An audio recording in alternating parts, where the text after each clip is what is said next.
With our Wither Skeleton Farm operational, we can now grind for unlimited beacons. We'll start off this episode by expanding our collection area so that we can breathe a little bit. We currently have about a stack and a half of skulls. I want to get a stack of beacons so that we can get full mega beacon coverage on our guardian base. And we'll still have a lot of beacons left over. So now let's grind for 3 stacks of Wither Skulls.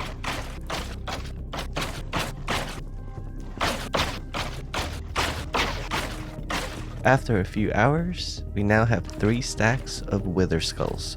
Let's head over to the end and spawn the Wither 64 times. We'll grab some obsidian first, then grind nether stars. Sorry if I sound a little weird, I'm a bit sick right now.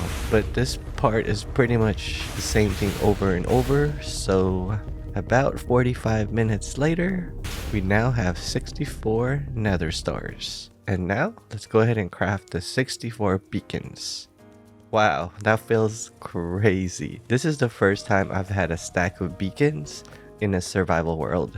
We will set up our beacons at Y level 0, and we'll have a total of 4 mega beacons. Each mega beacon will have 6 beacons each, so that we can get all the different types of effects. And just like that, we have full mega beacon coverage for our entire guardian base. So what I want to do in this episode is to build an auto storage room underneath our guardian base. Let's start off by farming some wood because we're gonna need a bunch of chests and hoppers. Now let's make it easier for us to get in and out of different floors. I think a bubble elevator going all the way up and a water drop chute for the different floors is the best way to do it. With materials obtained, an easy way in and out, and all our mega beacons placed, let's start digging. I want to build our storage area at Y level 0. I'm not sure how big I want to make it, but I want to auto sort all the mass items that we've been collecting, then have a separate area for all the items that we won't be sorting. I don't think it's possible for me to make an auto storage for every single item.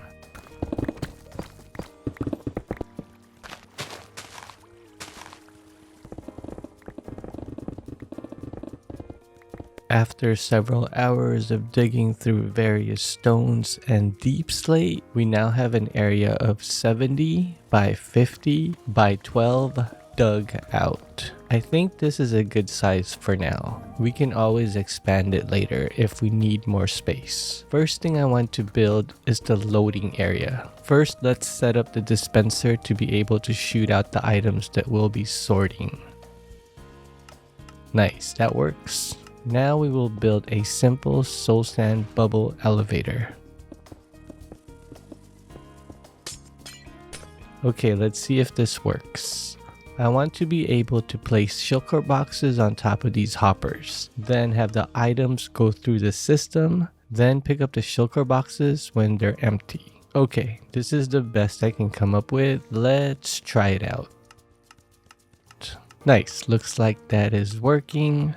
Now let's lock the hoppers with this lever and pick up the shulkers.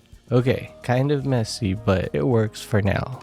Next up, we will start building the actual storage area. I will be using Impulse SV's design from over a decade ago, a design that still works to this day flawlessly.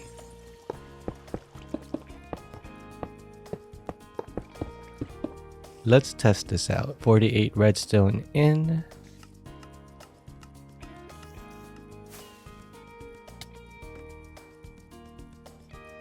And 48 redstone out. Perfect. Okay, time to build.